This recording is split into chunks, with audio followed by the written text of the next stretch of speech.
Lucine Mekitarian est doctorante en sciences de l'ingénieur et technologie.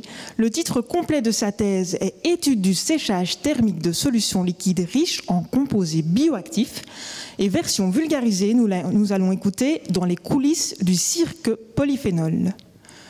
Lucine, es-tu prête? 3, 2, 1, top! Bonsoir mesdames et messieurs et bienvenue au cirque Polyphénol. À côté des artistes en chair et en os, vous ne verrez ni lion, ni éléphant, de toute façon c'est interdit, mais une grande variété de plantes sauvages. Aujourd'hui, vous allez avoir la chance d'assister à un numéro exceptionnel. Je vais vous dévoiler les secrets d'un des tours de magie les plus mystérieux. J'ai nommé l'encapsulation de polyphénol par atomisation. Depuis plus de 100 ans, cette boîte noire, aussi appelée séchoir, est capable de transformer de l'eau en poudre. Le magicien verse le liquide dans la boîte et après un classique abracadabra, de la poudre de polyphénol apparaît à la sortie. Oh, je lis l'étonnement dans vos yeux, mesdames et messieurs, mais pourtant, ce tour de passe-passe fonctionne bel et bien depuis des années, que ce soit pour encapsuler des polyphénols ou pour fabriquer du lait en poudre. Mais malgré cela, on n'en comprend pas encore toutes les ficelles. À chaque nouveau composé que l'on veut sécher, il faut faire toute une série d'essais-erreurs pour parvenir à déterminer quelles conditions opératoires mèneront au type de poudre attendu. Ça représente une fameuse perte de temps. Alors moi, j'ai décidé d'élucider les mystères de ce séchoir. J'ai d'abord appris moi-même comment réaliser ce tour, et puis j'ai simulé ce qui s'y passe grâce à des calculs théoriques pour pouvoir généraliser ce procédé.